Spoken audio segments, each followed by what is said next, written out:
नमस्कार, स्वागत है आप सभी का एनडीटीवी न्यूज में। मैं हूं आपके साथ वंदना राठौर। तो चलिए बढ़ते हैं इस वक्त की ताजा खबरों की ओर।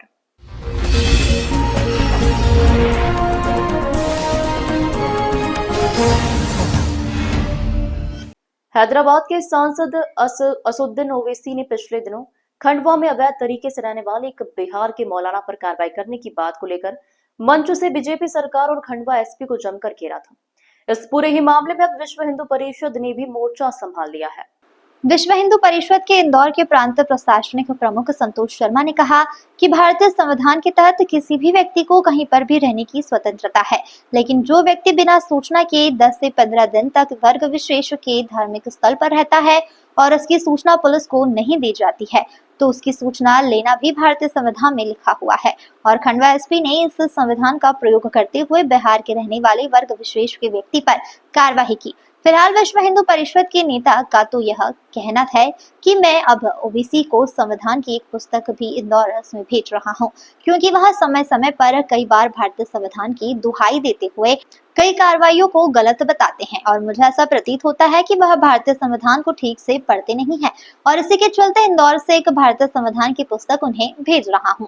मैं मांग करता हूं कि निश्चित तौर पर ओबीसी इस पुस्तक को अच्छे से पढ़ें और उसके बाद भारतीय संविधान पर जो वह समय समय पर कार्रवाइयों को लेकर सवाल खड़े करते हैं उसके बारे में वह बोले। देखिए, मैंने तो ओवैसी पे सवाल खड़े किए थे।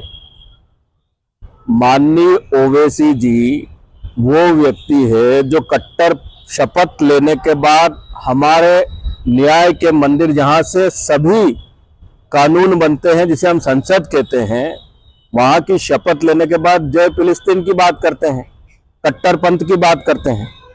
तो ऐसा कट्टरपंथ वाला व्यक्ति यदि हमारे किसी ईमानदार पुलिस अधिकारी पर आरोप लगा रहा है तो निश्चित तौर पर वहां कट्टरपंथ है। और कोई भी व्यक्ति यदि किसी मस्जिद के अंदर बिना सूचना दिए इतने टाइम तक रह रहा है बिहार का, तो आखिर कारण क्या है? और यदि कानून की जानकारी ओवैसी साहब को नहीं हो तो मैं कानून की प्रति उनको भेज देता हूं। वो पहले कानून को समझ ले। संसद में बैठते हैं, फिलिस्तीन के नारे लगाते हैं, हिंदू विरोधी बात करते हैं, हमेशा आग लगाने का काम करते हैं।